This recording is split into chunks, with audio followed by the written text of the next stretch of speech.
Hello, ladies and gentlemen, or those who want to declare themselves as something else. I don't care. Tonight we have Red Eye History, and we're talking about the $100 bill guy. Hopefully, you learn something new. Hell, I'm here to learn as well, so don't feel bad about it. MC, I bow to your superior knowledge. The $100 bill guy, huh? What? He yes, did yes, something else? yes. Benjamin Franklin. All right, now, as people can see here, I've chosen this portrait of Benjamin Franklin. All right, because it contains so much of the man.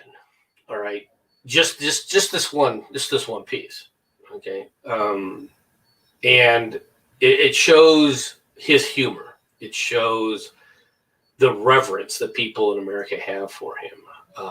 When people talk about the founding fathers, I think the term founding fathers is more relatable to this gentleman than any of the other ones because he always acted that way. All right. This is someone who people look at and said, this is a father figure. Okay. Benjamin Franklin was born in the early 1700s. All right, he was born. All right, one of the youngest of his family. His father died early, as well. Quite frankly, many people did. All right, his older brother was a printer. He apprenticed with his older brother as a printer. All right, which became his stocking trade. And in fact, printing was such a part of his life that's how he referred to himself as. All right, no real formal education. That's another. This is another person, one of our founding fathers that had very little formal education. Okay, for who he was. What's up, Biz Murder? He at 13 he apprenticed. At 16 he basically ran away to create his own print shop, all right, in Philadelphia. All right. When he was a little bit later, he traveled to Britain, and guess what he did in Britain? All right, as a young man he was a printer. Okay. Watson here. Now, why do we keep bringing up the fact that he's a printer? Well, it becomes critical and very important later on, right? And this is what I think a lot of people miss about the gentleman.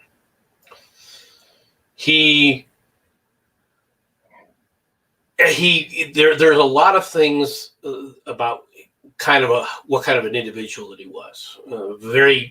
People say that he was very, randy, I guess is the best way to say it. All right. He was very much, a player, all right, of the fair sex for what it meant for that time.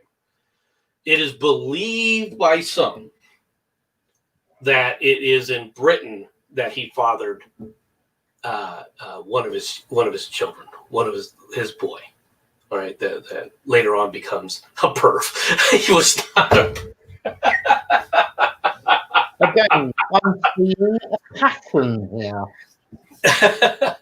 It's very possible that he fathered a son there out of wedlock. We don't know. All right, we do know that he comes back basically in the 1720s. He issues a common law marriage, all right, with a Deborah Reed, all right, who is his wife for the rest of his life until she dies. And the common law wife, with her, he has two children, one son and one daughter. His son, he loses to smallpox when he's 4. All right, when his son is 4 years old. Okay.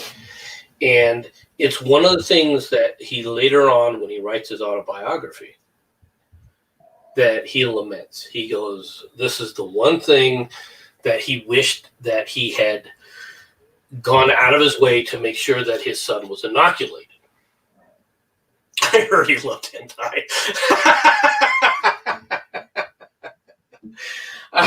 I don't know if he was a hentai supporter or anything.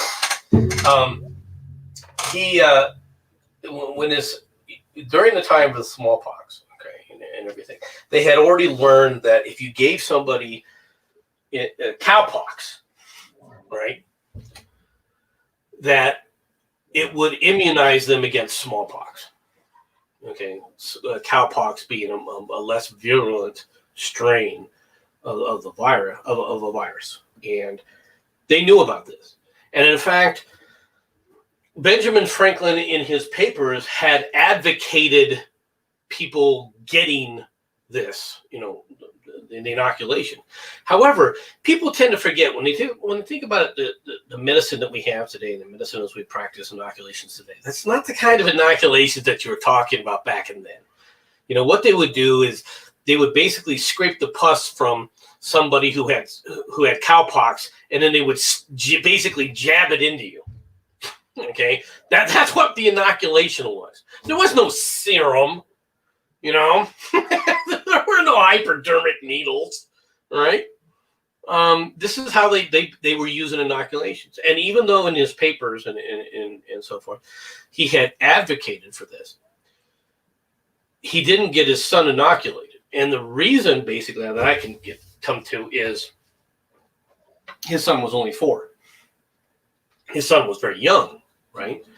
And people worried, you give somebody a disease when they're very young, they can die, right? So, MC, just before you do, what you're telling me is Ben Franklin was an anti-vaxxer.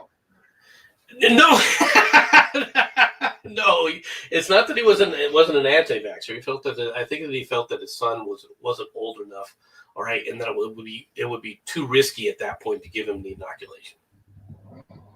And as a result, of not getting the inoculation, he dies.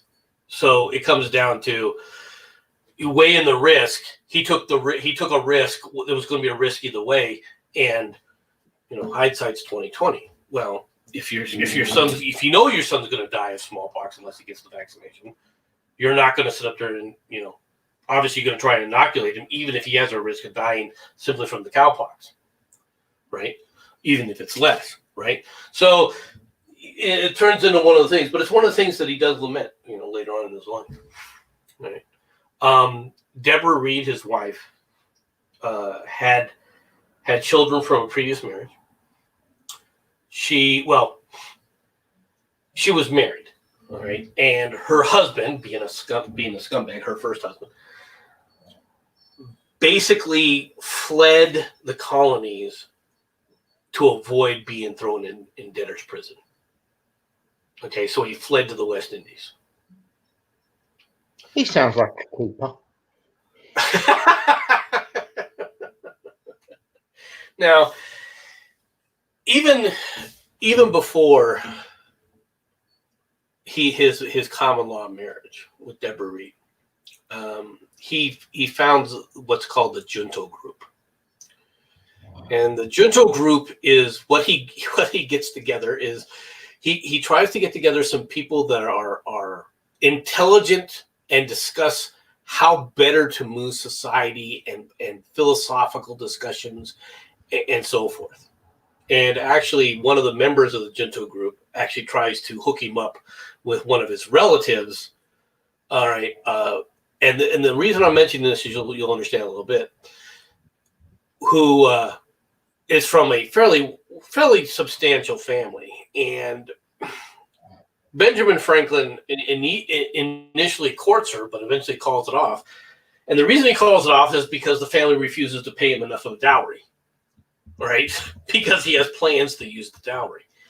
But it shows you what the reason I'm bringing this up is that people don't understand today. People think, get married. Oh, I love this person. And that's the only thing that matters. Not back then, it wasn't. Okay. Back in that day, you didn't marry for love alone. Period. Okay, you did not. You married for love, perhaps, as well as that other reasons, but being in love with somebody was not the uppermost, concept of why you were trying to do things. Okay, you were trying to do, trying to up your social standings, where your place was in society mattered. We today cannot, honestly, we cannot conceive the concept that especially in America. It is very difficult, for example, for me to understand this thing. I look at people like Donald Trump. Do I think that Donald Trump is at a higher station in life than I am? No, I don't. Why? Because I've never looked at that as anything else. He may have more money than me, but that doesn't make him have higher standing. But society wasn't like that back then. Okay, society was very stratified as far as where you were within the social order. And even then, okay, there were certain aspects of life. You dressed a certain way when you were part of a certain social class, and you were expected to dress your class. You were not expected to dress above your class or below your class. And this concept, this whole idea that we were going for was something that Benjamin Franklin, quite frankly, broke. Right? Another reason why I chose this picture. Okay, because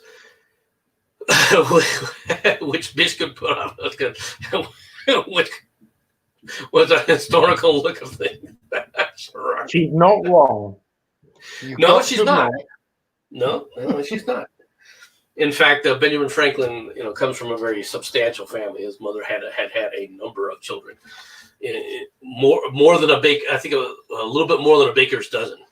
All right, if you know the term. All right. Yeah. So these people really needed TV. It's the only way they could keep warm at night. Sorry, Karen. Well, so in his 20s and 30s. All right. He is a very extraordinarily hardworking, industrious individual. All right. And what's the result? The result is he sets up print shops, all right, up and down the colonies. He travels the colonies, and he decides to put newspapers or printers in areas that either A, didn't have a printer, or B, was large enough that it could require a second printer to act as competition. Okay, much of the printing that he did, all right, he would write himself letters to the editor, all right, under pseudonyms, right, to discuss various aspects of colonial life, including, of course, like I said, the inoculations with smallpox, right? With cowpox and so forth, right? These are all parts of who he is, right? And he becomes a man of intense wealth as a result. He, of course, writes Little Richard's Almanac, which is so popular, he is literally printing 10,000 a year. All right. Back in the day when if you printed 500 books was massive. Okay. I'm shocked. Okay, I admit that.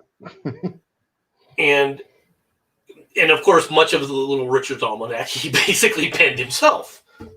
He was extraordinarily prolific and a very good writer himself. Right. And he practiced it. He practiced it on daily places. I should have been printing anti. You guys. He's not wrong. Okay. You can see how this is going to go. And here's the thing.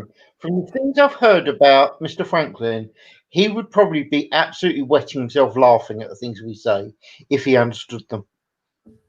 Yes and no. All right. Yes and no. But because he was he was very much concerned with social order. Right. So something people don't recognize about He was very much concerned with what we consider progress, true social progress. And I think the one thing that became ubiquitous with him was to basically start leveling playing fields early on. Right? And this is what causes him to delve more and more into politics. And now another thing that he became the postmaster for the colonies. And he's appointed in the 1730s, I think 1737. He is appointed postmaster general of all the colonies by the British. Okay. And what he does is he turns the entire postal system in the colonies, all right, from a money draining operation to the crown into a money making operation for the crown. All right. To where the post service actually starts to turn a profit. And he did this very simply by building a device, recreating a device that counted the revolutions of wheels, all right? And he basically had people traveling up and down the seaboard, and he would count the revolutions so that he knew what the distances were so he could create the fastest, most efficient routes, all right, for the entire postal service. So you can see that the guy is not. I mean, he's never still, right? And one of the comments from Little Richard's Almanac that everybody remembers today, right, is one of the quotes is, "Early to bed and early to rise makes a man healthy, wealthy, and wise." Right? And he would have all sorts of these little frumpy sayings and everything, but that's who he was. He was very much always involved. He always had to be busy. He always had to be doing things, right? Which is one of the reasons why, quite frankly, he became, an inventor of all sorts of things, right? When it comes right down to it, he's one of the most prolific inventors ever, right? And for early on, when he was a youngster, he came up with this idea of putting boards on his hands, all right, to act as swim fins to see if it would help him propel himself through the water faster. And as he says, it worked, but it also had the drawback of racking his wrists, right? For music, okay, he invents this device, right? This is an harmonica, right?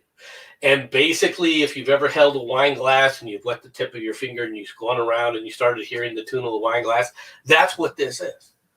It's a series of things like this that you wet, all right? You keep it wet. That's what that bowl is underneath there by this musician here, right? And this thing turns at the same, at a specific speed, and you can make all sorts of music for it. And for a while, it was very, very popular. Okay, before it fell out of favor, obviously for stringed instruments and so forth, right? I'm not sure what you would call this kind of an instrument because it's not really a string. It's something a little bit different, right? But it produces different tones, and you can play music on it. And it's very unique. It's got a very unique sound. Okay, it's just one of the multiple inventions, all right, by the man, all right, the Franklin stove. The purpose of the Franklin stove, all right, was to minimize the amount of firewood you needed to stay warm in a house. And as a result, the Franklin stove, all right, recirculated the hot air more efficiently in the house that allowed it less wood to be able to have to be utilized during the winter months. All right. He explains it. All right. I love how they put this thing. He offered the patent for the right to sell it for 1 year, but declined on principle because he never wanted to make money from any of this.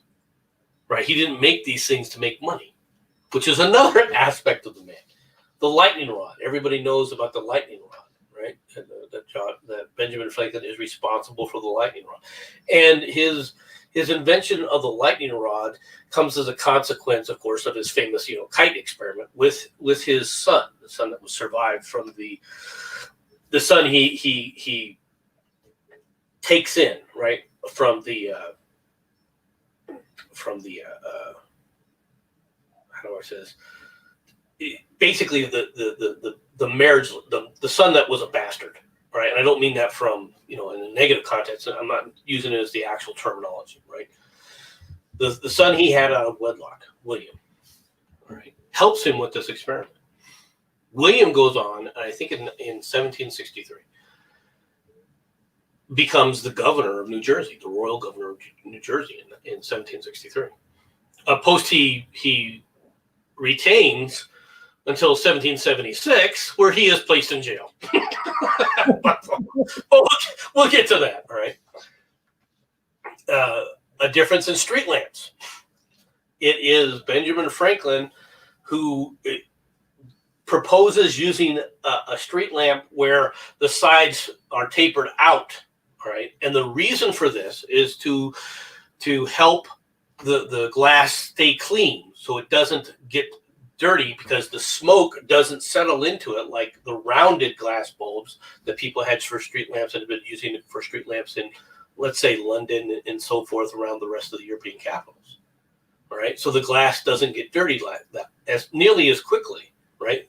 So you don't have to spend your time constantly, with diminishing light over time. Bifocals, right? The odometer, which is what I was talking about earlier. And even a flexible urinary catheter for his brother, right?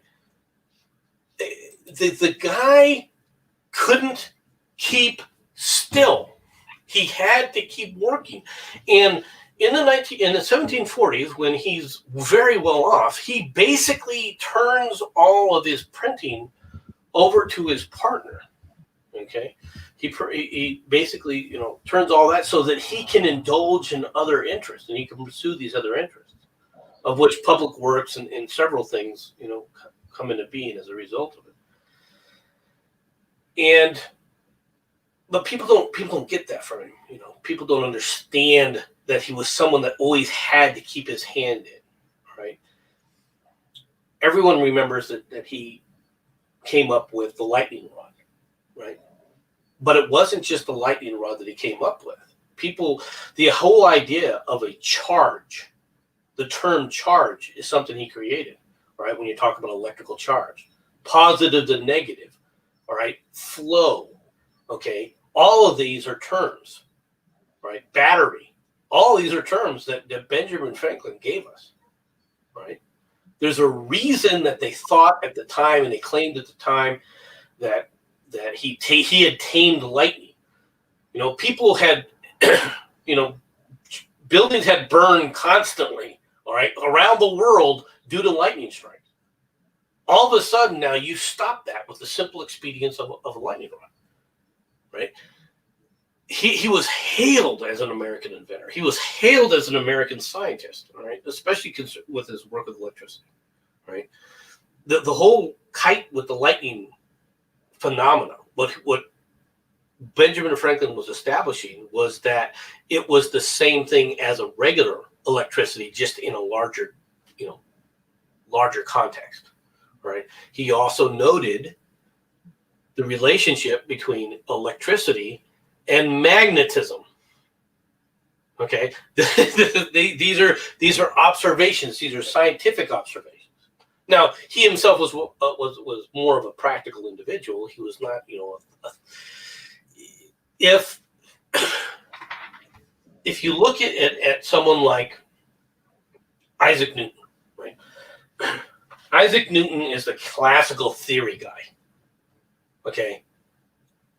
Benjamin Franklin is the engineering guy, the guy who takes these scientific principles, all right, and marries them with something you can do with it, right?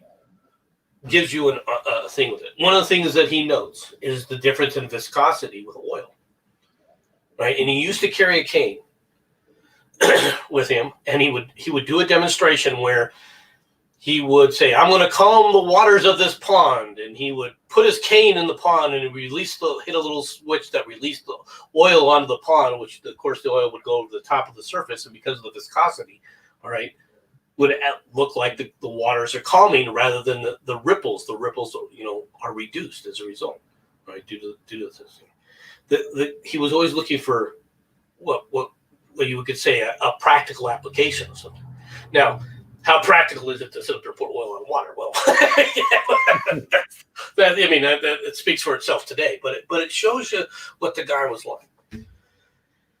And if I may, he actually sounds a little like a showman, and I don't mean that in a detrimental fashion, but P.T. Barnum and him would probably get on well. Well, okay, you got to understand something about Benjamin Franklin. There were very few people who didn't get along with Benjamin Franklin, because Benjamin Franklin was comfortable, was probably the man who was most comfortable with who he was at all times. Okay, he knew who he was. Right? He had nothing to prove, and he had an innate curiosity and a childlike love of the world. Okay, so he never had, and he never had these kind of you talk about showmanship. It wasn't showmanship for showmanship's sake. All right, he was very much a quiet individual most of the time. People remember his commentaries, all right, but for the most part, he was a man of letters. He was a man of writing. He was a man of printing, right? Not a man of speeches. Okay. One of the things that first gets him involved seriously into politics is in Pennsylvania. Pennsylvania is chartered as a royal colony through William Penn. Okay. And the Penns, right, ruled, for lack of a better term, ruled the roost. There was no royal governor, all right, because the colony had been given to Penn, William Penn. Does it make sense? Yeah. So the Penn is like Lord Penn, okay? Well, in the colonies, as things are going forward, one of the things that Benjamin Franklin, right, as he starts to get involved in doing public works and so forth, right, public works sound all well and good, but there's an understanding. There's a bill. There's a bill due. Okay, these things don't just spring out of the air. All right, they don't just go, oh, there it is. Somebody's got to pay for it, right? And so Benjamin Franklin goes, okay, what we should do is we should issue property taxes, right? A tax on property. Sounds pretty simple. Yeah. Until you realize that was what we call progressive back then. Because most taxes back then weren't levied on, oh, you got 1,000 acres of land versus somebody that has 50 acres of land. The 1,000 acres, you pay this much per acre. No. If you're an owner, you all pay the same. It was something very similar to a poll tax. Okay. The Pennsylvania, charter, legislature, basically, was trying to issue, all right, a property tax based on how much land you owned, right? Now, of course, a certain individual, Penn, didn't particularly appreciate that. I wonder why. I can't imagine. Okay. So he writes the king complaining about this. All right. And Parliament eventually issues an edict, and this is another one of the times where Benjamin Franklin, right, travels over to the British Isles, all right, to try and explain the plight, right, and tries to get the king and tries to get Parliament to understand that the colonies, this is an issue. Let the colonies decide it. You guys shouldn't be involved in this, right? And this is in the 1760s. Now, Parliament, of course, is they appreciate who Benjamin Franklin is. I mean, he's considered a folk hero, right? The Royal Academy of Sciences has lauded his work, all right, with electricity. People forget this. This was a big deal back then. All right. And they're very appreciative of that aspect of it. And he's well known. He's probably the most well known of all the colonists in and of themselves, throughout Europe and even throughout England. But because Penn lobbies successfully, he comes back basically empty-handed. Okay. Could you possibly say that the pen was mightier than the sword? Well, William Penn in this case was. All right. Yeah. The Penn family continue to press their advantage in life. All right. It's one of the things that people think of Benjamin Franklin's successes. They tend to forget that he lost a lot of his verbal sparrings and his verbal attempts at mediation. Right. Now, what really causes the rift? Okay. Now, Benjamin Franklin has been sent over to be a representative of the colonies, right? Trying to speak for the colonies. And it's during this time, while he's over in Great Britain, that he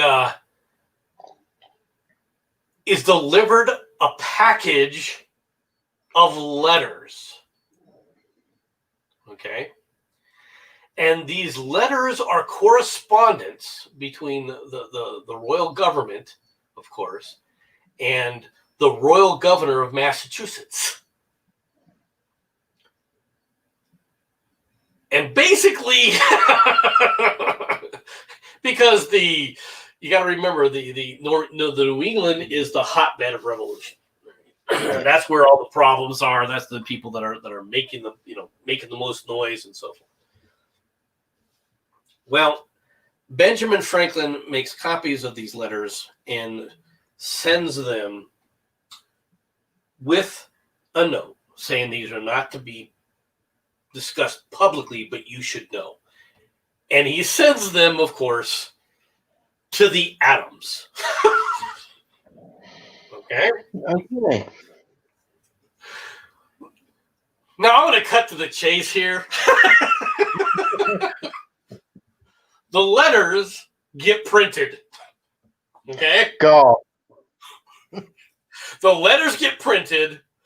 New England, because it talks about specifically curtailing the rights of Englishmen in the colony. And it says it like that. Okay? It's talking about you need to come down on these people. You need to take away their rights as Englishmen. This is one of the things that leads directly to the little Wahoo party in Boston. Oh, yeah. Hardly ever remember. Where the "we are not amused" bit comes in. At which point, the royal governor, all right, is removed. A guy named Hutchinson. All right, a man named Gage is put as the royal governor of Massachusetts. They are trying to get a hold of these letters, the originals, so that they can claim that sedition on the part of Franklin. Okay. And this is where Franklin is called in front of Parliament and dressed down. Okay.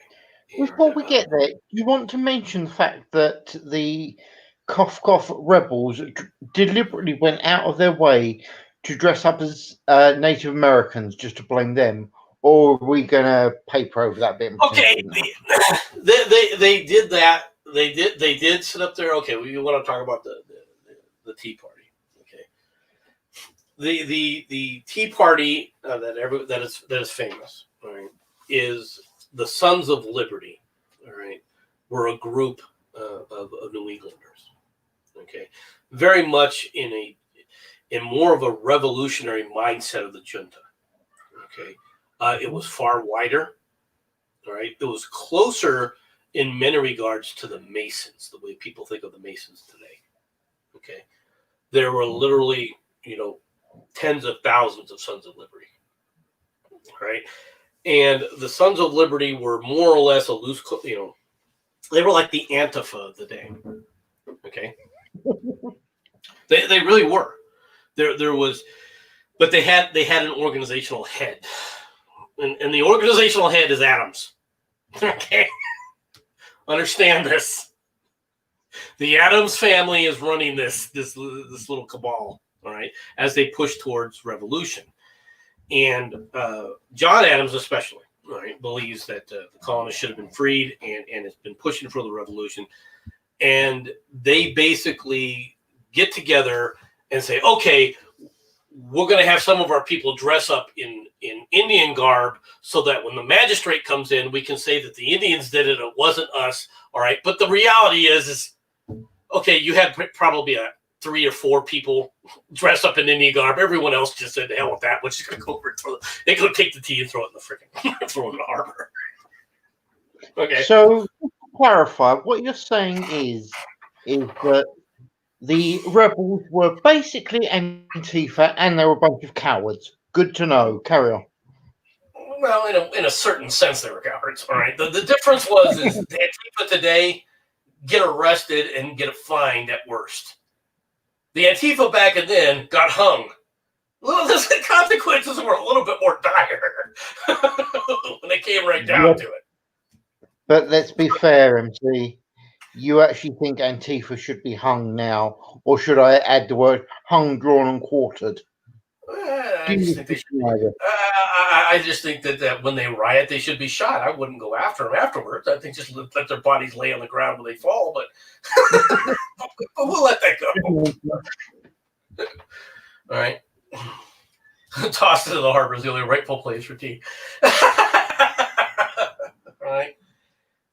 So we'll get to that in a moment, Oz. We will get to that, trust me. At which point, after the dressing down, okay, they do several things because they can't find the original letters, and believe it or not, it's people believe this is because Hutchinson destroyed the originals, if for no other reason than to protect Benjamin Franklin. Okay. But as a result, he is removed from his office, of course, as the Postmaster General of the colonies. He is stripped of everything, and he basically returns back in 1775 to the United States, now a complete rebel. Right? Goes to England as a loyalist, returns as a rebel, all right, and of course is appointed, all right, as one of the representatives to the Second Continental Congress. Okay, it is the Second Continental Congress where the Declaration of Independence is written. Okay, the Continental Congress then. Now remember, this man was born in 1707. Right. He returned in 1775. Okay, the guy was 69 years old. Yeah. Or 68. No, 62. I'm sorry. Math. That's the kind of thing. So he's in his 60s, right? He is then appointed, of course, to be the ambassador of France. Now he's in his, I guess he's at late, is it 60? I'm trying to think of, he was 69, 68. I'm sorry. Redo math, start actually doing some real math in my head. He then is sent. He's then sent to in his 70s in 1780, 1781. He is sent by the Continental Congress to France. Okay, this means he's traveling again in his 70s across the Atlantic. Now we take travel today for granted. Okay, We don't even can't even conceive what life was like on a ship that took weeks, okay, weeks to travel the ocean and may never make it because it's a rickety, tiny little boat. It's like a frickin', cork on an ocean that they were sailing. And he is 70 years old and sails to France.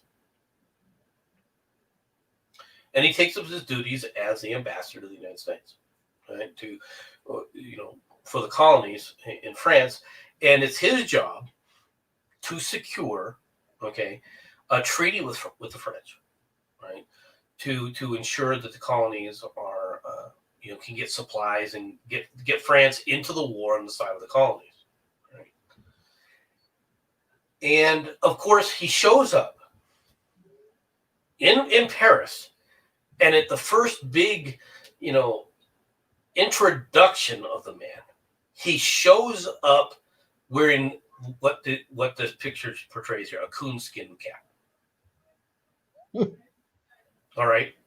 You've got all the high society, all the nobility of France when he is introduced, and he walks up in a coonskin cap. Right. And he did this intentionally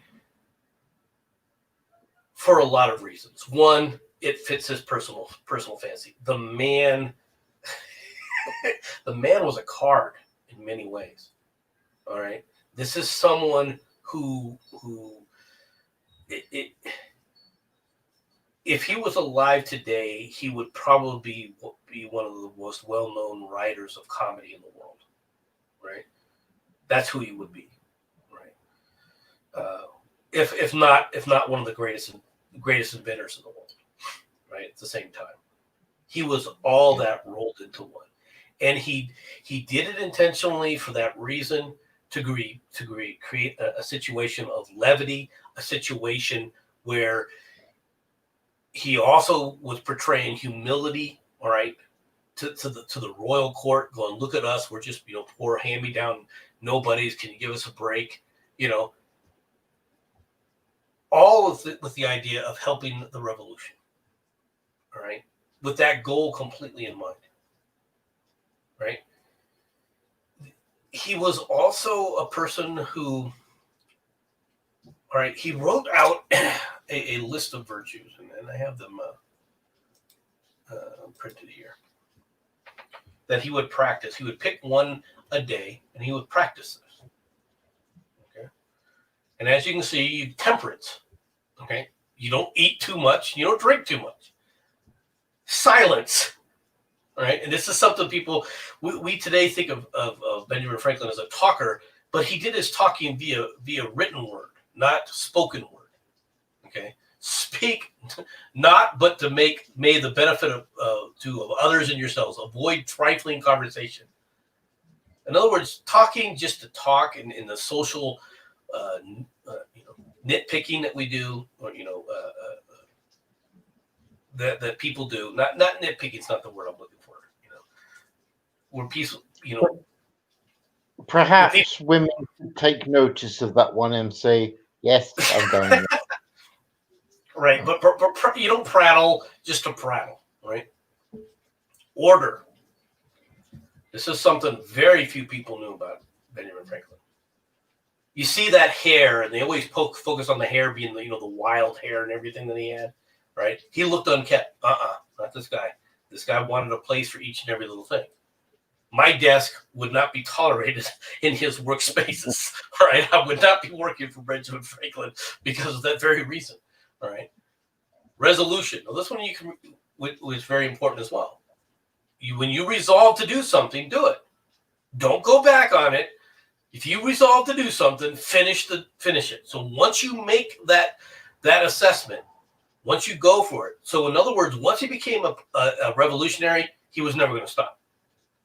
This is very important. Once he decided that the revolution against Britain had to happen, there was no going back. It was a demarcation point, and you can say that this later on we'll get to something, right, that seems to be not at odds with this, but it is and it isn't. Frugality, right? Neither a lender nor neither a borrower nor a lender be. Once again, this is a general statement that came from Little Richard's Almanac, right? But at the same time, did he practice it? Not exactly, right? He did both. But for the most part, he did it in moderation. Industry. Lose no time. Always be doing something. That is probably the one that he had the least trouble working on, because he was always doing something. Sincerity, right? Use no hurtful deceit. Notice that word. Use no hurtful deceit. Well, that one's kind of in the eye of the beholder now, isn't it? Yes. All right. If it's not hurting you or your cause, well, that's fine. But be as deceitful as you want to be. And he could be deceitful. Oh, he could be deceitful as hell. All right. Justice. Wrong none by doing injuries. All right. And then the one I was referring to, moderation. Okay. Avoid extremes. Now, how do you justify that when you're talking about a revolution? How could you say that you were being moderate? Okay, it has to do with moderating your life. All right, avoid your personal interactions. You could be an extreme individual. All right, but be very calm, very gregarious. Right. When you think of things like that, you think of people like that. I'm trying to think. Howard Zinn comes to mind. Those people who don't know what Howard Zinn is. Howard Zinn is a communist. All right, but he himself is very personable. He himself is very gregarious. Okay, and that's what this is meant for. That's another thing about these virtues. You got to remember, these are individualistic. Cleanliness goes without saying. Tranquility. Be not disturbed by trifles. Right. So when take things that come, think things as they come. Don't go into histrionics. Or at accidents common or unavoidable. So, for example, during his stay in France, okay, one of the things that the British do is they move from New York and capture Philadelphia. And the aristocracy in France were all waiting to see, all right, how Benjamin Franklin would respond to that news, right? So he is asked at one of these, aristocratic parties that he was wont to attend, what he thought of the fact that the British had captured Philadelphia. And he quipped back, "Madam, the British haven't captured Philadelphia," or "How has it captured Philadelphia?" Because they used the term of the General Howe. "How has it captured Philadelphia?" "Oh, no. Philadelphia has captured Howe." All right. Which, in a certain sense, is true, because Howe never moves from Philadelphia, never do anything with it. But that's a separate issue. Right? We won't go into it. But it shows you the kind of thinking that the man had. Okay. Chastity. Now, the fact that you have a son out of wedlock kind of puts the paid for this. But this also creates a dynamic that I think a lot of people miss about him. I think that people overemphasize the quote-unquote bodiness and randiness of Benjamin Franklin. I think that because we only read his letters, we only read his written correspondence. Okay. Yes. All right. He could be quite flirtatious. Okay. In fact, his time in France, he is very flirtatious with one of the French noblewomen. I don't know what they would call them today, but it's all in letters. Right? There's never any evidence that he actually became changed that from a discussion via letters into a more, how should we say, a physical relationship in any way, shape, or form. And you got to remember, the man's in his 70s, right? So you can see the kind of dynamic that's at play here, right? The fact that he is always going to these to-dos, right, with the aristocracy actually causes an interesting dynamic when John Adams is sent over to France to help Franklin, and basically John Adams, being the kind of prude that he is absolutely shocked by the scandalous behavior of Franklin, and of course, being the kind of man. Fair, reasonable. I mean, he's reasonable, isn't it? In a certain sense, I mean, but at the same time, Franklin is quite rightly of the understanding that these are the people that you have to get on your side. You need these people. Yeah. This is how you get into their society. This is how you do this, all right? And they would have discussions about this, right? While Adams never personally liked, and there was a personality conflict between Adams and Benjamin Franklin. There's no doubt about that. Okay, as personable as Benjamin Franklin could be, him and Adams had a visceral dislike for one another because their personalities clashed. Right, which is one of the reasons, quite frankly, I think that he put as one of his virtues, all right, moderation. I really don't think that he considered that he had to practice moderation all that much, but I think he put it there just as because he printed it. You got to remember he printed it, right? Yeah. And then finally the last one is humility, right? And imitate Jesus and Socrates. He's one of the few founding fathers that actually mentions Christianity as a whole, right? But it's quite enlightening when you realize he mentions Socrates, right? And the reason for this is, like I said, this guy had no real formal education, and yet because of his work with the junta, because of his outspokenness with these things, he is widely read. He was an avid reader, right? Which at the time, yeah, that's great. But quite frankly, when you're reading, right, back then, to read and to become knowledgeable, yes, there was lots of works of Socrates that were printed, and Plato, and the giants of philosophy. What we consider, we consider them the foundational philosophical principles that we work on today. This was somebody that had read all this, and it had taken away a comment that most people never associated with Socrates. Did you ever think of Socrates as a humble individual? No, but then again, I've heard various things about him, and yes, I do prefer the term Socrates. But that's just Socrates, if you want to call him Socrates, or however you want to talk about it. It shows you the dynamic of the man, right? And how wide read he was. And it's after the Battle of Saratoga that in 1781 that he basically secures a French treaty, right, to help the colonists. Right.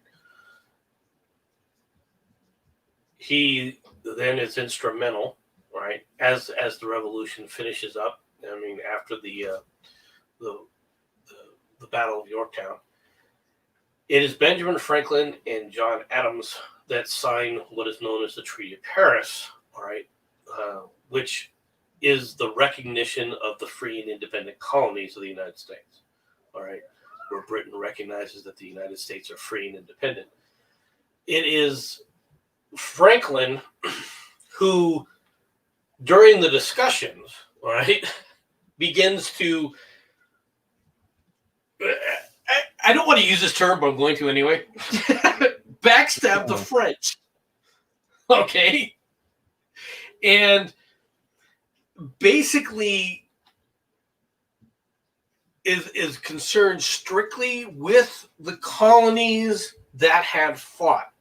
At the time, John Adams wanted to push, all right, for the entire colonies of North America to be released, right, to include what becomes Canada.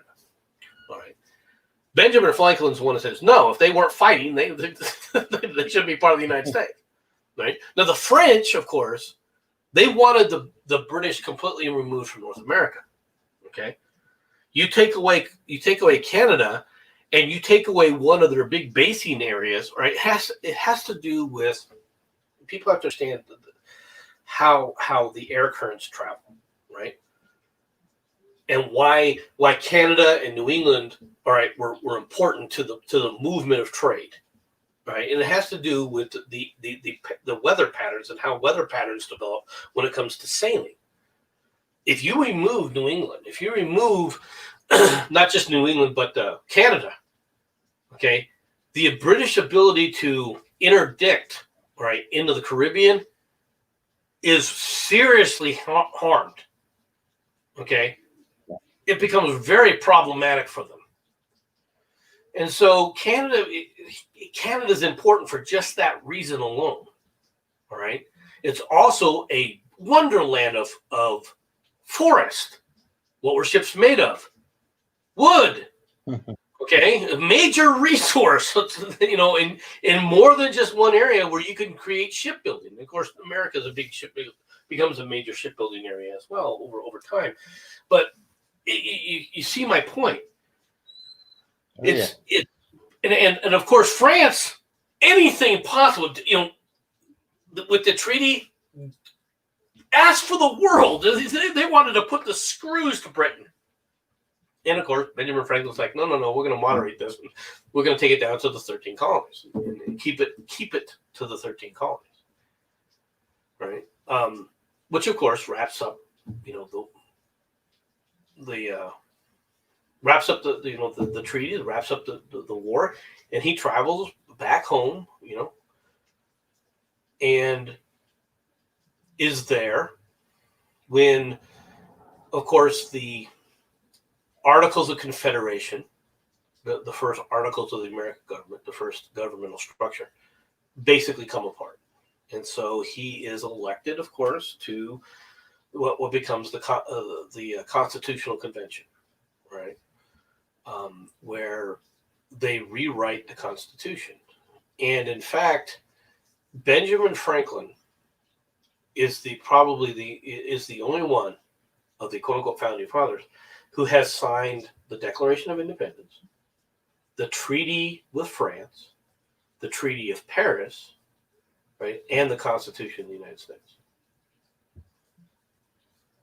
He's the only founder whose signature is on all the documents. And as they're wrapping up the Constitutional Convention, he's been inordinately quiet. In fact, people think that he's constantly sleeping. Right? He's an old man. Right? People forget this. I mean, he's an old man. And one of the people points out, and he goes, "What are your thoughts, Benjamin?" And Benjamin makes a comment. He goes, I've been staring at the president's chair." Right? This is the president of the Congress. Right? They called him the president of the Congress back at that time. I mean, it was the president of the Congress, the Second Continental Congress, was John Hancock, for example. So I've been staring at the chair, and you see the sun, an image of the relief that's carved into the sun. All right, and the sun is half up, right? And I've been trying to think about, what is this? Is the sun setting,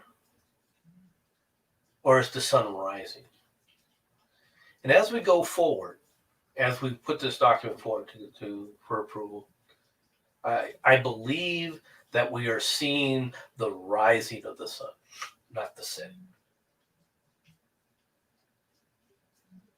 That's the kind of man that he was, right? He was far more. There was always something going on in the background in his mind, right? He was always thinking. He was always probing, right? In fact, one of the things early on in early career, and I mentioned the junta, right, which was like I said, a collection of people to discuss problems philosophically, but also, problems within society that we see today that we would work towards, right? Public works kind of things, like was mentioned before, street lamps, for example. Yeah. And one of the things, of course, is when you get together as a group of people, if you create a situation, the thing becomes, okay, what are we going to talk about today? It's easy to get together and talk once in a while, but if you're going to put something in kind of a more formal thing, you're going to have starting points. So, of course, Benjamin Franklin wrote a list of questions to go through, all right? So if there was something they could go through, they could hit one of these points and so forth and discuss it, right? On various different matters and so forth, right? Are there people that you think would be good for the group? Are there people that anything that the group could help you with? Is there something about public works? Have you read something in history that of note? Have you witnessed something that makes a you think can become related to some kind of historical progress? All these things, a whole slew of questions, like 20 freaking questions you could ask at these meetings to make sure that they would have an engaging discussion, so they'd always have something to talk about. Right? Why do I believe that Hamilton constantly put forth a certain name for removal? After all, he wasn't a gentleman. And you notice how polite I am in saying this. Well, this was Benjamin Franklin running these things. I don't think that Hamilton was ever a member of the junta, to be honest. Ah. Yeah, this was these are basically people of Pennsylvania, all right, in the Pennsylvania area, not necessarily the colonies. And this goes back to something else that I don't think people have a good, very good appreciation of, and that is scale. Okay, when we talk about the world today, okay, we tend to think of the world today as just being the same as the world of yesterday, but it's not. It's not even close. Okay, in fact, and I had mentioned this to Jensen earlier. It took less time. It takes less time today to travel from Wyoming, the middle of Cheyenne, Wyoming, right, to London, than it does to go from Philadelphia, or than it did rather to go from Philadelphia, all right, to Boston back then. The distances. The concept of distance was so different. The scale of distance was so different, and as a consequence, the society of the Pennsylvania colony was not the same as the society in Boston. It had certain commonalities, but it had major differences. Right, the colonies themselves had different governmental structures. Right, the colony of North Carolina or South Carolina were nothing like, okay, the colonies in New England. Absolutely not. None of the other colonies were like New York. New York was unique we think of New York City, right? But the reality is New York itself was very, very unique. It was very, very much, it was more than any other colony. People don't know this, even today, they don't have a recognition of this. But back then, New York was probably the most diverse of all the colonies. Okay, it had influences from around all of Europe, heavy influences from the French, heavy influences from the Dutch, heavy influences from Britain, the three major players at the time, as well as, all right, other elements, the the Native Americans. There were not just a single Native American tribe. There were multiple Native American tribes all within that area, and consequently, they were all antagonistic toward one another. New York was the most diverse of all the colonies. All right, it was quite different for someone in New York and the philosophies of the people in New York than New England, right? And in one of the strangest sense, New York was, instead of being the leader, the leading city, the leading focal point of the revolution, New York really comes down as an also-ran when you think about it, right? The fighting doesn't start in New York, all right? Yes, Howe captures New York and basically, makes it, takes it over and stays there. But for the most part, New York neither fights really hard nor supports the British very well. Right, they are probably the most milquetoast as a result of their dynamics within New York than any other colony. When it comes to the signing of the Declaration of Independence, it's New York that tries to abstain because they got to go back and get permission. I mean, it's New York is nothing like today. Everyone talks about New York today as the Big Apple, as if it's this leading light. That's not the way New York was back in the colonial days. It was a major American metropolitan city, yes, but it was also the most middle of the road of all the cities. Okay, so it's kind of an interesting dynamic. You don't see New York leadership, for example. You don't see it until, in fact, you don't really see it until much later, right? The kind of as New York becomes even more powerful. Right, and starts to become an industrial powerhouse, right? Do you see that New York begins to create a different dynamic? And really, New York, even to this day, is not an industrial powerhouse, but what it is just like London, all right, it becomes a financial hub. And it's the financial hub that's that aspect of New York that becomes the power of New York, Wall Street. Right?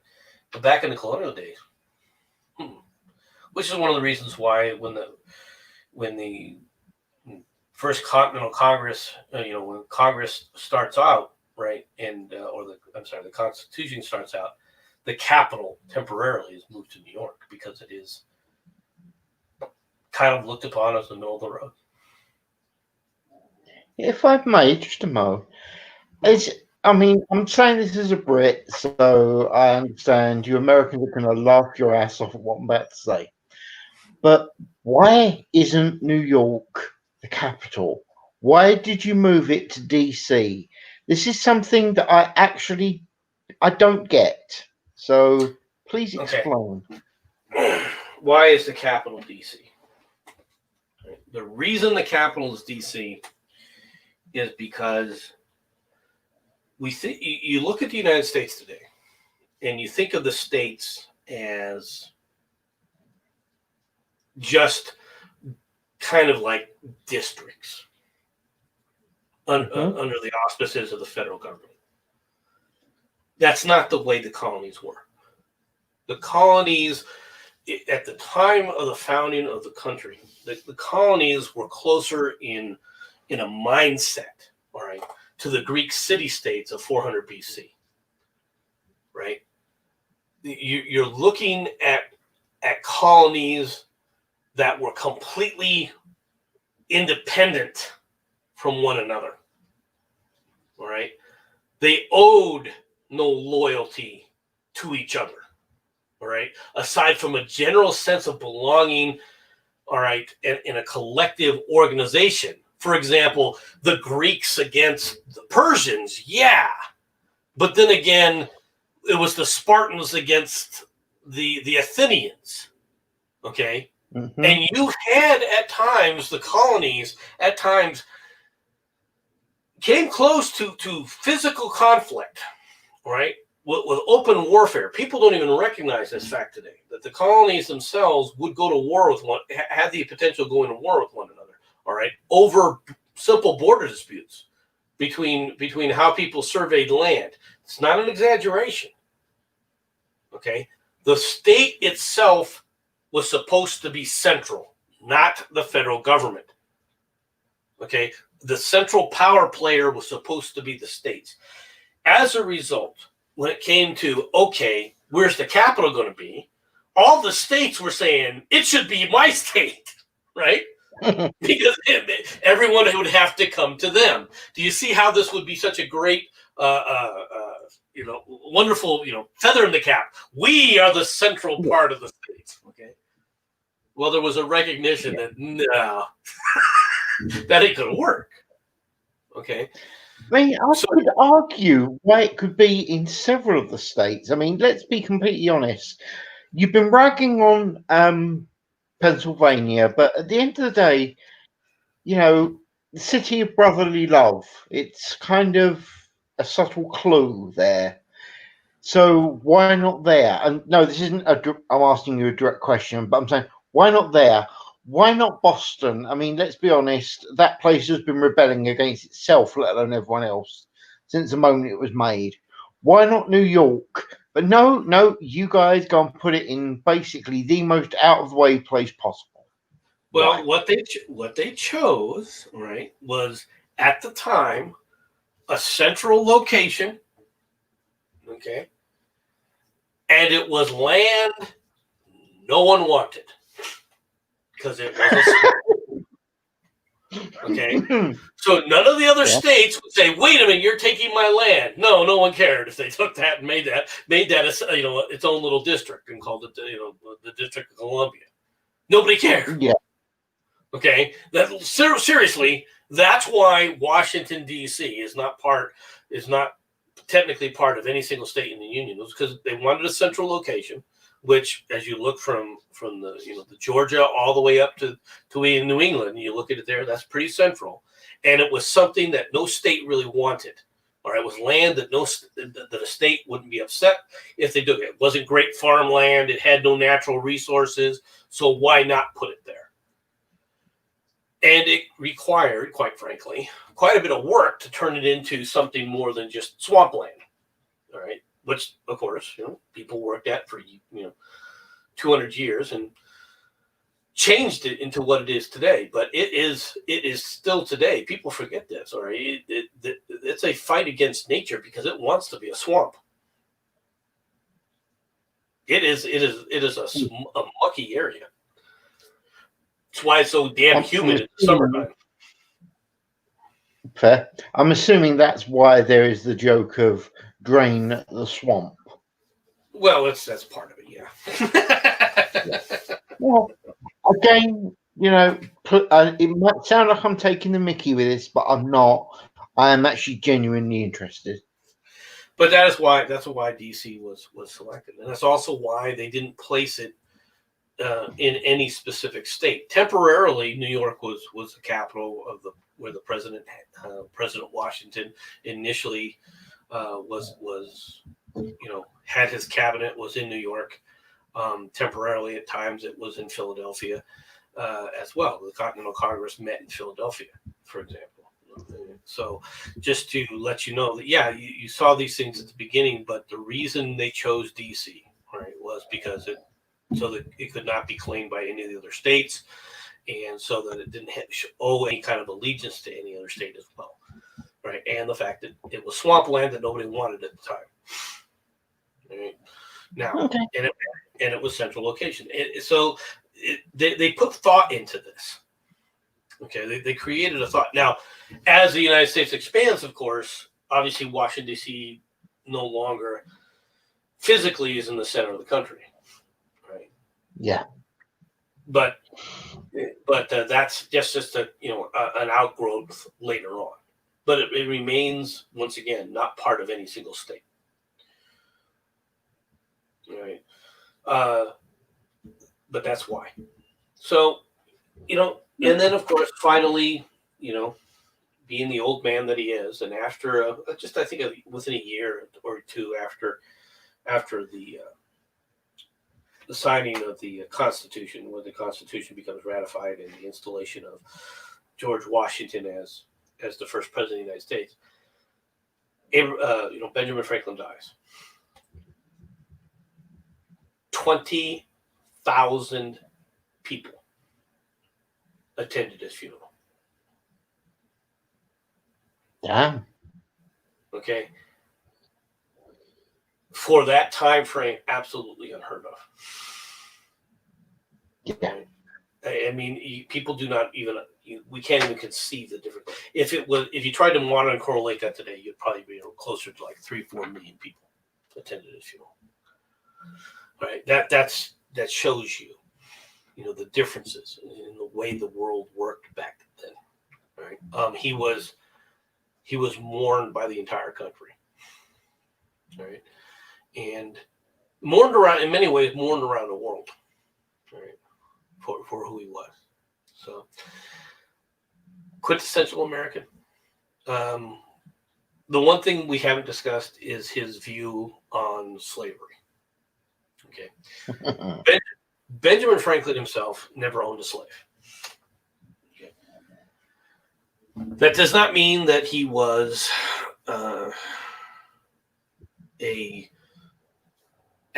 equalitist. He believed in equality. Right? He was a man of his time. He came to view. He was always anti-slavery, but but the equality of man that we take for granted today, that concept grew on him over time. Okay, and he does mention it in his later works and so forth. But it was something of a growing experience to say, okay, I can see the full humanity in those people of a different color, of a different ethnic origin. Right? And people don't even recognize this today, right? Of what life was like back then, in all instances. Okay, Native Americans did not look at themselves as the inferior to the white man. Native Americans did not look at the white man as their equal either. Native Americans thought of themselves as superior to the white man and everyone else, including other Native Americans that weren't part of their tribes. White people did not look at black people as if they were inferior to the black person. No, they look at themselves as being superior to black people and red people and Asian people and everybody else. Okay. Black people did not consider themselves inferior to whites. Never. Even when you're a slave, they did not look upon the master as being, quote unquote, superior to them. They looked at them as inferior to them, as well as, of course, Native Americans who were freaking just savages still, right? And everyone else. And Asians, of course, were the same way. Xenophobia was the standard. One thing to remember, sir. One thing to remember is this. It's true, they didn't necessarily think of themselves as inferior, superior, but everybody, and I mean everybody, was superior to the French. Carry on. Okay.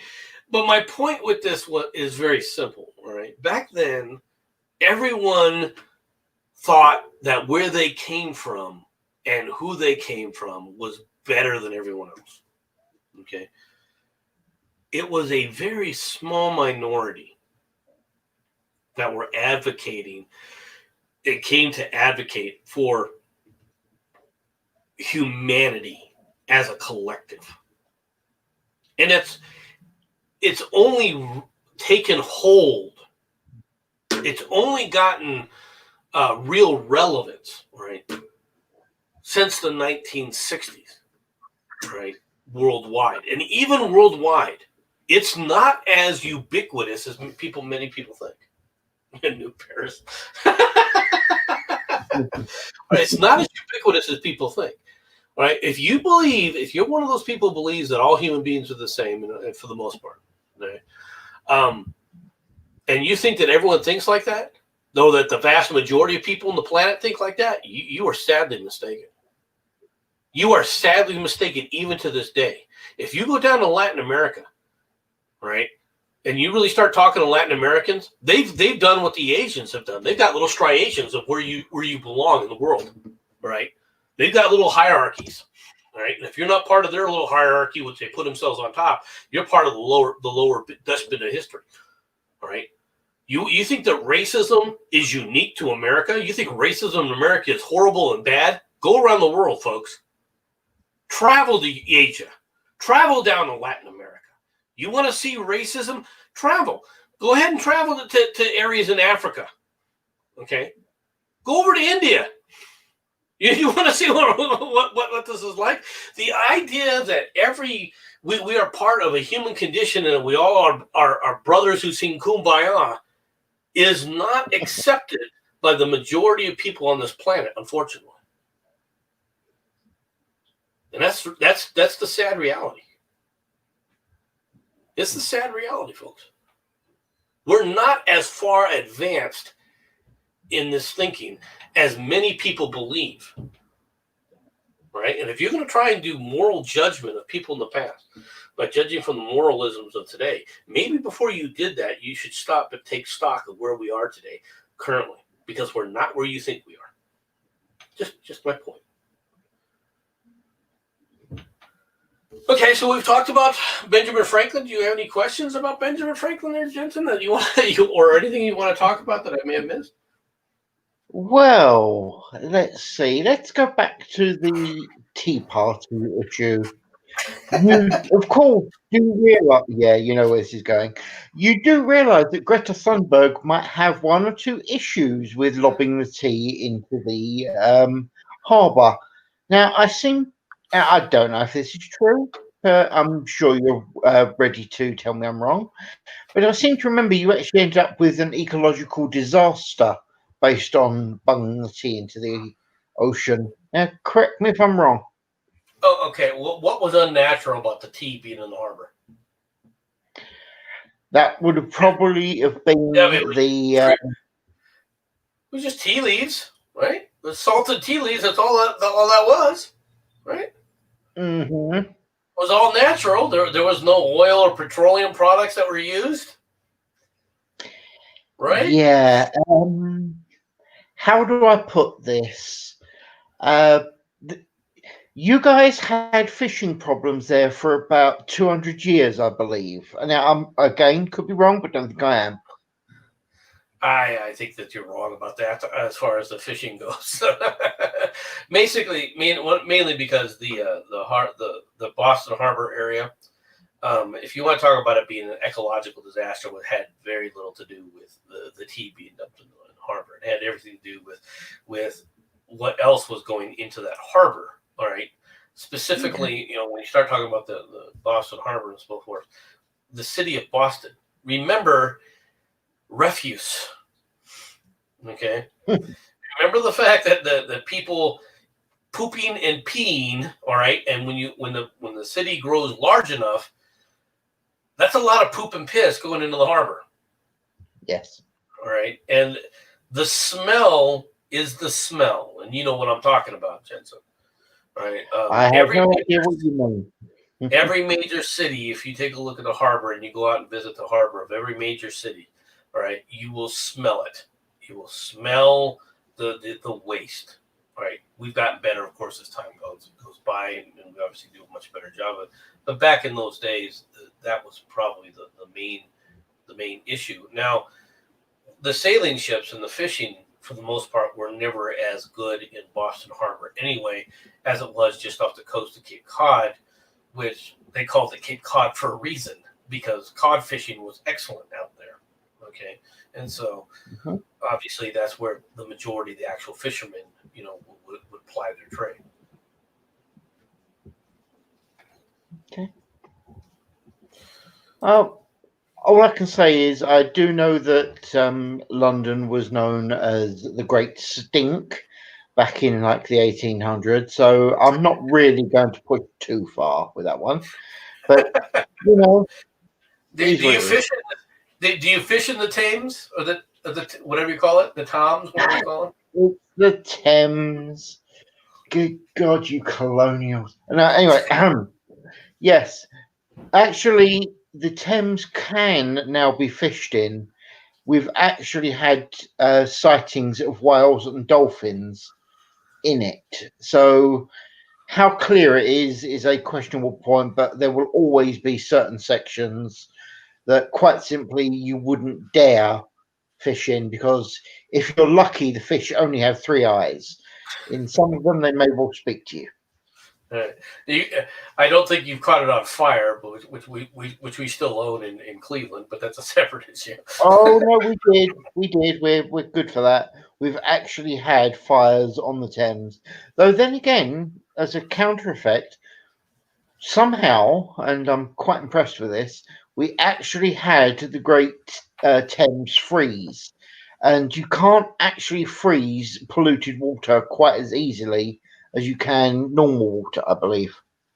That's true to a point. I think. Yeah, it's very true to a point. So Well, when was the last time the river froze over?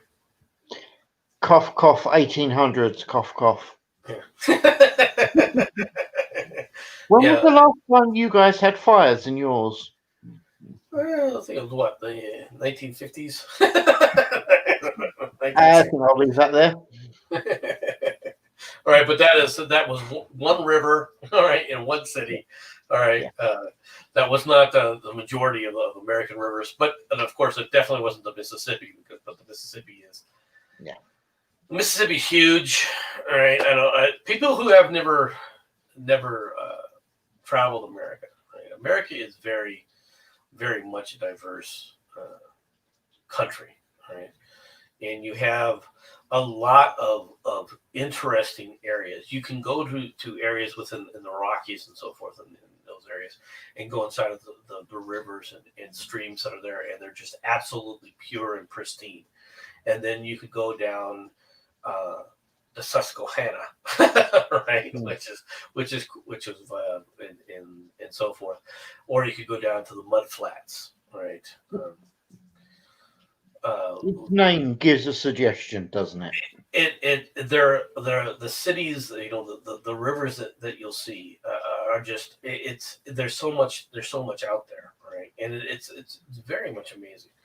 um, the Chattahoochee, right, which people have heard from songs and so forth, is actually red muddy water. It is reddish. Okay, it is truly reddish.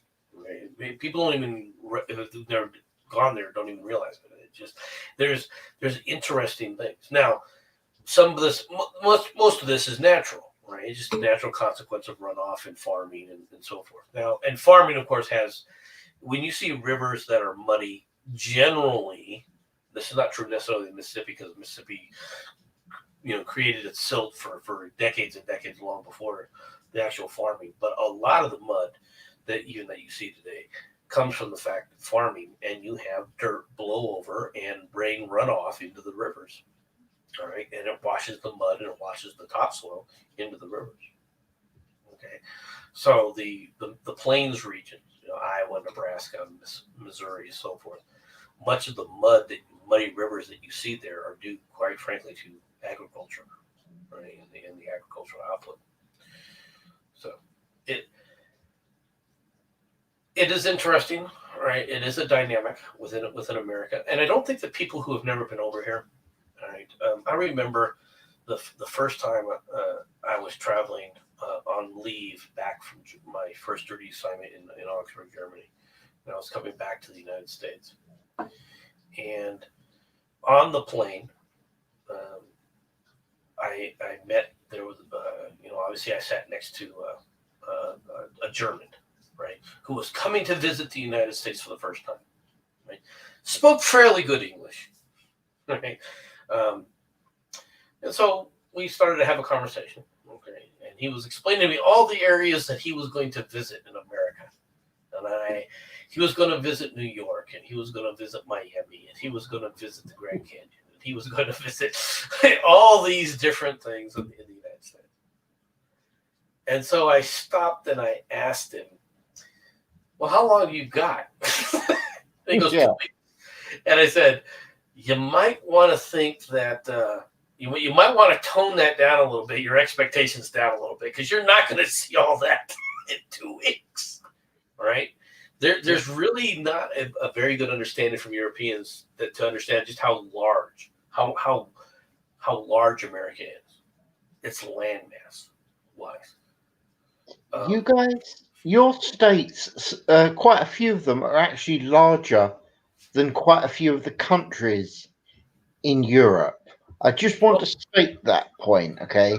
You could literally take America and break it into basically around 50 different countries, and still it wouldn't be that unreasonable a statement. No, it wouldn't be. All right. And basically that's what the states were technically supposed to be from a relational standpoint. But the United States is quite, for example, all right, if you were going to travel, all right, without stop in a car doing 50 miles an hour, basically 55 miles an hour,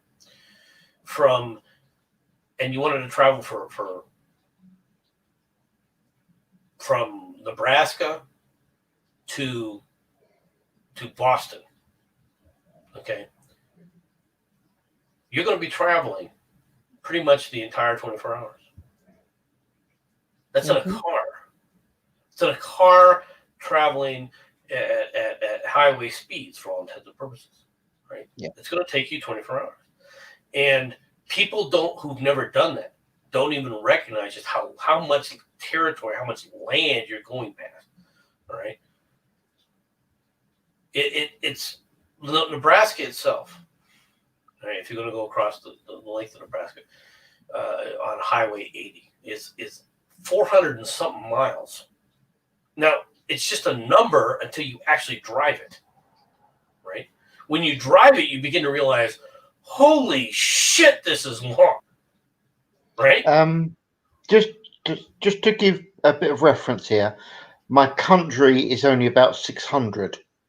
Yeah, no, that's the I-80 doesn't go through the entire, doesn't go from the longest point to the longest point in Nebraska. It actually hits off and dodges the panhandle. Right? That's a 30-hour ride, Colorado to New Hampshire.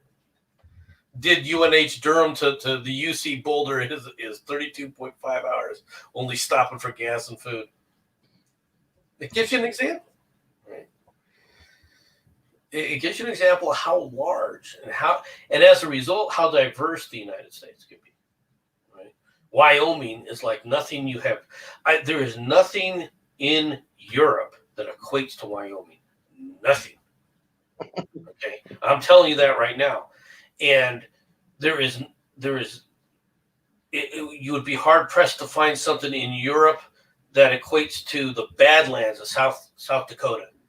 There are areas within this country, all right, that are totally separate. Miami and the swamps, right?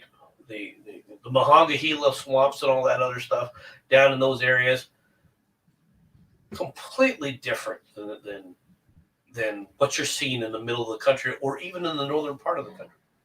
The Appalachian Mountains, which they call mountains, all right. I tease the people in the East, all right. These are ranges. Yes, you can say that they're mountains, but if you compare them to the Colorado Rockies or the Rocky Mountains as a whole, they pale in comparison. All right. Yeah. You would be hard pressed to find an area like Nevada. Nevada is an odd area because it is basically one mountain range surrounding a freaking internal desert.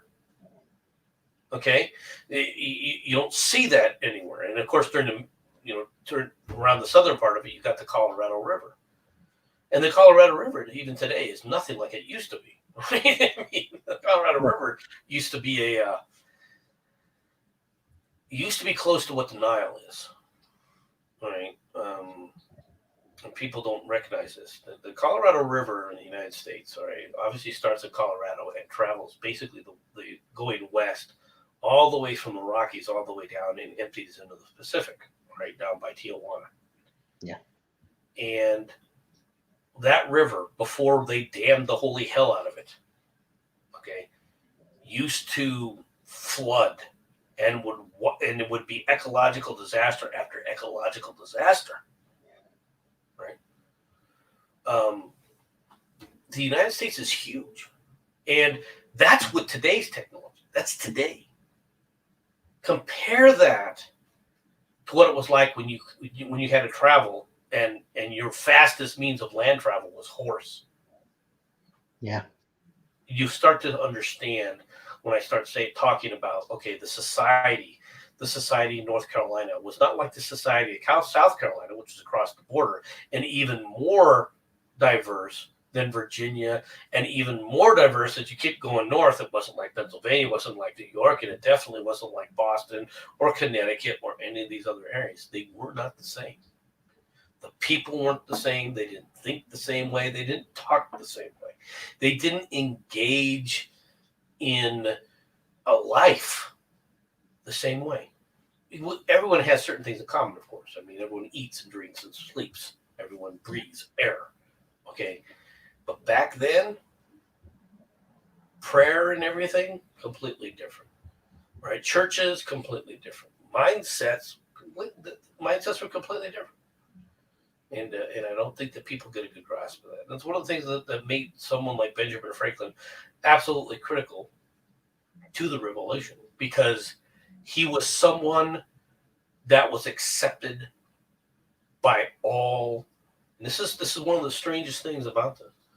He was someone that was accepted by all the regions. They all recognized this man's greatness. They all recognized, and he himself was, even though he decries it, overall he was very he was very much a more modest man. He was very humble in a lot of ways. Now, he is famous for saying, that in his pursuit toward the virtues, that the one he struggled with the most was humility, because once he became humble, he was proud of that. So I mean, it just shows you who the guy was. All right, but he was a man who knew, and which shows you something else about the man. The man knew who he was. The man was comfortable in so many different situations, in so many different societies, because he knew who he was. He could play up to anybody else's society because he knew he was grounded in who he was. There is one thing that I did miss, that I did fail to talk about, and that is his son, William. Now, as I mentioned, in 1763, his son became the royal governor of New Jersey. Okay, and when the colonies declared independence, Franklin, of course, went to his son and said, okay, you declared independence, your state declared independence too, you're now a rebel. And he said, Papa, that just isn't the case. All right. He remained loyal to the crown. And as a result, the people of New Jersey surrounded him and arrested him and placed him under arrest and kept him in prison. All right. While his father was the famed revolutionary, his son was in a squalid prison, all right, and remained there until he was, I think, repatriated, for lack of a better term. All right. Exile will be another term. All right. To Britain. All right. At which point, only one time in his life did Benjamin Franklin ever visit his son, and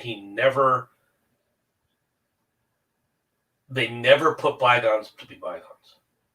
All right. And it was one of the things that that when you look at how Benjamin Franklin in his autobiography talks about his the son that died when he was 4, right? But his mentionings of William are a bit different, right? He never really forgives his son for not backing his father's decisions, all right, to break with the crown. And William never recants. I mean, William remains loyal the rest of his life, and he never returns to America. This is someone who was born in America, but he considered himself British and never left. I don't think from that aspect you can say that he was living in exile, because he believed he was living in Britain. He was British, so why are you going to live in America if you're not British? Okay. If you feel like British. So, but in many ways, I mean, think about it. What his father was asking William to do.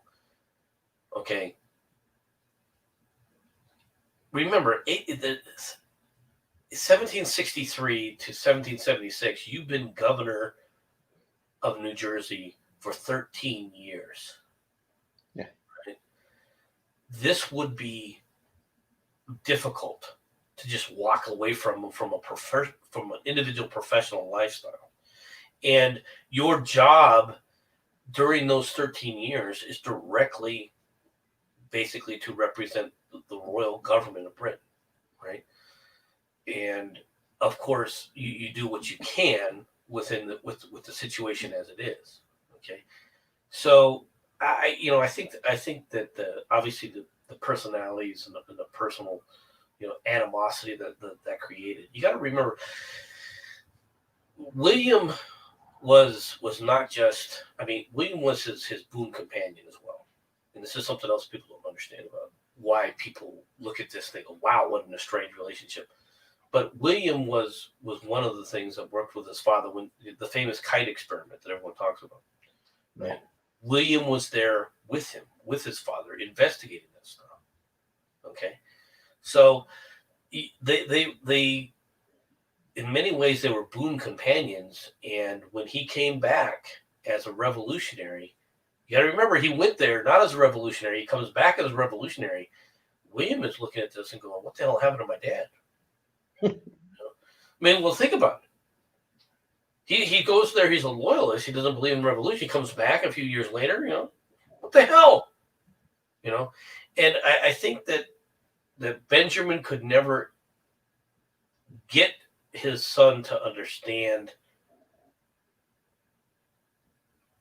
the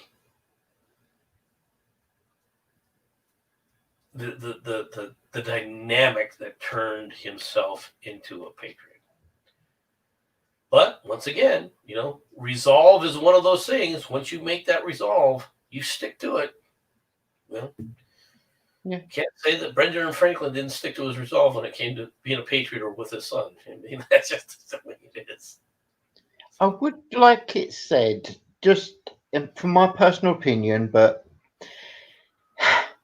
King George and Parliament were a bunch of dicks, okay?